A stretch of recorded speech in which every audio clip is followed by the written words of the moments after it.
చంపాలనుకున్న ఆ చేతులతోనే ముద్దులాడటం మొదలు పెట్టారు. హల్లెలూయా. చంపాలనుకున్న వాళ్ళే వాళ్ళకి తినిపించడం, గారాబము చేయటము, ఎంత చక్కగా చేయటము మొదలు పెట్టారు. దేవుడి ప్రణాళిక, ఆయన ఉద్దేశము శత్రువులతోనే పెంచిస్తున్నాడు. పెరిగి పెద్దవాడైనాక అర్థమైంది, తాను ఇక్కడ వాడు కాదు, నేను హెబ్రీయుణ్ణి, నా జాతి హింసించబడుతుంది, నా జాతి నశించిపోతుంది, వారి కోసం నేను వెళ్ళాలి అని అనుకున్నాడు. అయితే ఇక్కడ 2 ఆప్షన్స్ ఉన్నాయి.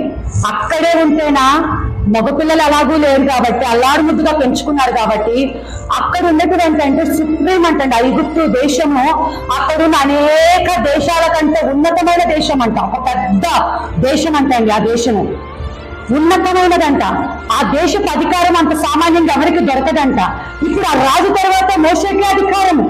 మోషే అనుకుంటే తాను సాకులు చెప్పి, పోనీలే నేను రాజునైపోతే నా ప్రజల్ని కాపాడుకోవచ్చు, ఈయన ఎలాగో చనిపోతాడు, ముసలోడైపోయాడు, నేను ఇలా చేద్దాం అని అనుకోవాలి. అక్రమంగా ఆలోచించలా.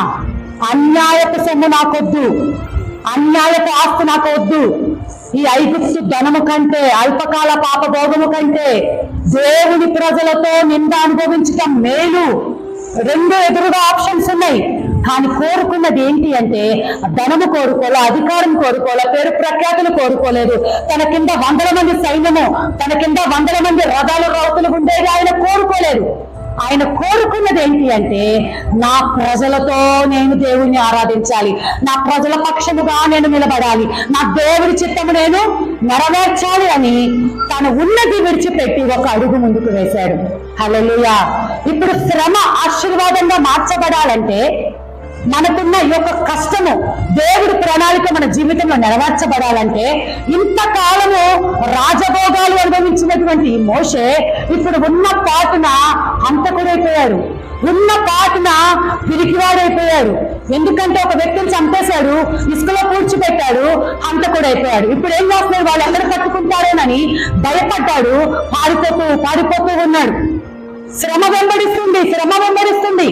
దేవుడి కార్యం మన జీవితంలో జరిగించడానికి శత్రువుని వెంబడిస్తానే ఉంటాడు, అడుగడుగురా వెంబడిస్తానే ఉంటాడు, ఎన్ని రకాలుగా నిన్ను వెంబడించాలని చూస్తూ ఉంటాడు, దేవుడి కార్యము రద్దు చేయాలని చూస్తూ ఉంటాడు. కానీ చివరిగా దేవుడి కార్యము మాత్రమే నెరవేర్చబడుతుంది.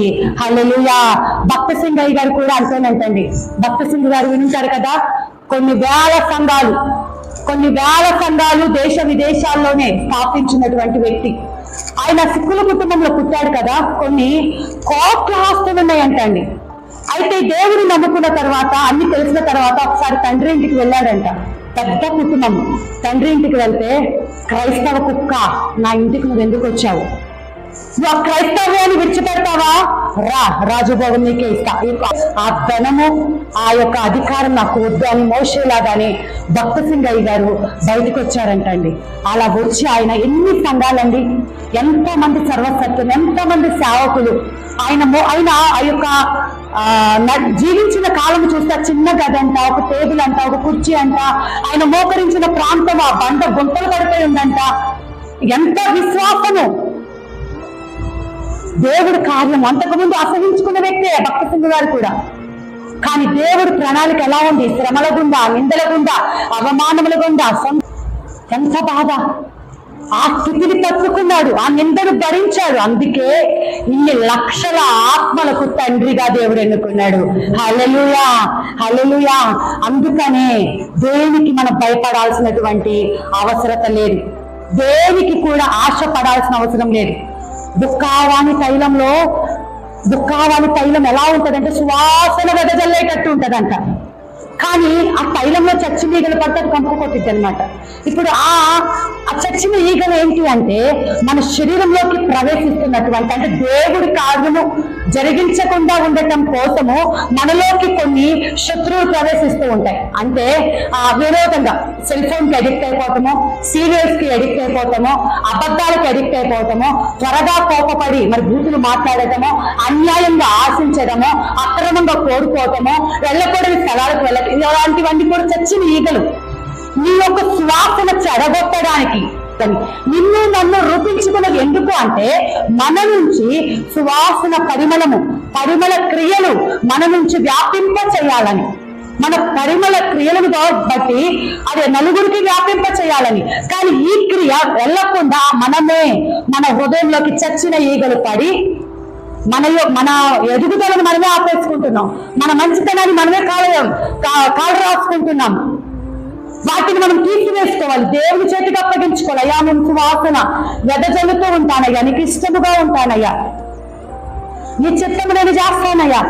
మరి యేసప్ప అదే కదండి, చంపాలనుకున్నారు, గొంతులో వేయాలి అనుకున్నారు. కానీ దేవుడు శత్రువుల మనసు మార్చి వాళ్ళలో ఉన్నటువంటి ఒక అన్నకు మనసు పుట్టించి అమ్మడిని చంపటం ఎందుకు, అమ్మితే డబ్బులన్నా వస్తాయని చెప్పినప్పుడు, అంటే దేవుడి ప్రణాళిక కోసం శత్రువుల మనసును కూడా దేవుడు మారుస్తాడు.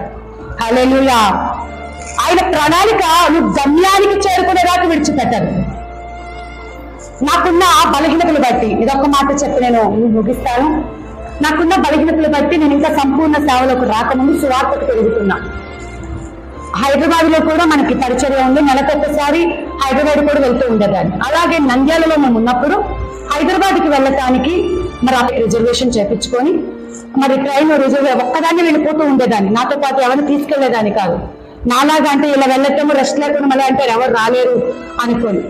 అయితే హైదరాబాద్ ట్రైన్ ఎక్కానండి. ఆ ట్రైన్ దిగేటప్పుడు నాకు చాలా నీరసంగా అనిపిస్తుంది. అయినప్పటికీ మళ్ళీ అక్కడ దిగి సిటీ బస్ ఎక్కి మళ్ళీ మా అక్కగారి ఇంటికి వెళ్ళేంత వరకు అలా వెళ్ళాను. ఏంటి డల్గా ఉంటే భయంకరంగా తల లాగేస్తుంది, తలనొప్పిగా ఉంది, నీరసంగా ఉంది, కొంచెం కాఫీ పెట్టి ఇవ్వక్క అన్నాను. మా అక్క అలా కాఫీ పెట్టడానికి కిచెన్లోకి వెళ్ళింది, నాకు ఫిట్స్ వచ్చాయి నాకు మంచం మీద. మా అక్క వచ్చేసరికి ఇంతవరకు నేను మా భర్తకు కూడా నేను చెప్పలేదు, ఆయన భయపడతారు మళ్ళీ ఎప్పుడు పంపించారని. ఆయన కూడా నేను చెప్పలేదు, ఎందుకంటే నేను ఒక ట్రైన్ ఎక్కించిన నేను మధ్యలో ట్రైన్లో వచ్చుంటే ట్రైన్ దిగి సిటీ బస్ కోసం వెయిట్ చేశాను. మళ్ళీ ఆటోలు ఎందుకు లేని సిటీ బస్ దిగి మళ్ళీ కొంత దూరం నడుచుకుంటే అక్క వాళ్ళ ఇంటికి వెళ్ళాలి. ఇంటికి వెళ్ళి మంచం మీద ఉంది, అక్క కాఫీ పెట్టాను, ఆ మంచం మీద అలా పడుకున్నాను. అంటే నాకు చిన్న దెబ్బ కూడా, ఒకవేళ ఎక్కడంటే అక్కడ ఫిట్స్ వస్తారు, రోడ్డు మీద ఎక్కడ. అప్పట్లో అందరూ మా అక్కండి నన్ను 5 కాసులు చైన్ ఉందే, ఎవరైనా గొంతు కోసేసి ఆ చైన్ తీసుకెళ్ళిపోయి ఉంటే. నేనన్నా నా దేవుడు గొప్పవాడు, నాతో ఎవరు రాలేదనుకుంటున్నావేమో, నా తండ్రి నాతో పాటు వచ్చాడు. నేను ఎక్కడా పడిపోకుండా, ఆయనకు తెలుసు నా శరీరం బలహీనమైనదే, వ్యాధి నా యొక్క ఆశయాన్ని మరి రద్దు చేయాలని, నేను దేవుడి చిత్తం నెరవేర్చకుండా ఉండాలని, నన్ను బలహీనురాన్ని చెయ్యాలని, ఎక్కడికక్కడ నన్ను నలగొట్టేయాలని, నలుదిక్కులో కూడా నాకు బలహీనతలు ముట్టడించినా కూడా నేను మాత్రం నాతో పాటు నా దేవుడు ఉన్నాడు. ఆ రోజు ఉదయం దిగాను, పగలు ఇలా వచ్చింది, మరి ఆ ఫిట్స్ అలా వచ్చాయి, కానీ రాత్రికి మాత్రం ఇలాగే నిలబడి అక్కడ వాక్యాన్ని ప్రకటించాను. హల్లెలూయా. ఎవ్వరికి కూడా చెప్పలేదు ఈ మాట, చెప్తే మళ్ళీ ఇలా అనుకోని వాళ్ళ విశ్వాసంలో బలహీన పడిపోతారు. ఈమెకి ఎలా వచ్చింది, నేను నలగొట్టబడడం దేవునికి ఇష్టము, నేను అన్ని బాగుంటే దేవునికి, మాకు దేవుడిని నమ్ముకునేదాన్ని కాదు, దేవునికి దొరికేదాన్ని కాదు. ఎలాగైతే పౌలు గారికి ఇచ్చిన కృప, ఆయనంత భక్తి పరురాలు నేను కాదు, కానీ 0.5% అయినా ఆయన లాగా బ్రతకాలని. బలహీనతలు ఏంది, నా శక్తి పరిపూర్ణం అవుతుంది, నా కృప నీకు చాలు. ఎప్పుడు బలహీనతలు, ఎప్పుడు పోరాటాలు అయినప్పటికీ ఆయన కృప చాతనే ఎంత మారుమూల ప్రాంతము వెళ్ళటానికైనా, అక్కడ తిండి ఉన్నా లేకపోయినా, ఆహారం ఉన్నా లేకపోయినా, ఎంత కష్టమైనా, ఒక్కోసారి రిజర్వేషన్ లేకపోతే ఆ ట్రైన్స్ లో నిలబడి కొన్ని గంటలు నిలబడి చేసే ప్రయాణం, వీటన్నిటికీ ఇంట్లో చెప్పేదాన్ని కాదు, అలా చెప్తే మళ్ళీ పంపించరు. తెలియకుండా ఒంటరిగా దేవుడి చిత్తం చేయాలి, దేవుడి చిత్తం, ఇదంతా నాకు ఎందుకు నేర్పించారంటే సేవలోకి సంపూర్ణంగా సేవలోకి వచ్చాక ఇంతకంటే గొప్ప వస్తాయమ్మా. ఇప్పుడు ఇదంతా నీకు ట్రైనింగ్ పీరియడ్, నువ్వు ట్రైనింగ్ అవ్వలేదు కదా, అందుకే ఈ యొక్క మార్గంలో నువ్వు ట్రైనింగ్ అవ్వు. ఎలా ఓర్చుకోవాలో, ఎలా సహించాలో, ఎలా భరించాలో, ఎలా నలగొట్టబడాలో, ఎలా ప్రేమించాలో నేర్చుకో. నా దేవుడే నాకు తండ్రిగా ఉండి ఆ చెయ్యి పట్టుకొని ఆయన చిత్తం నెరవేర్చడానికి ఇంత దూరం మనల్ని నడిపించి ఉంటున్నాడు.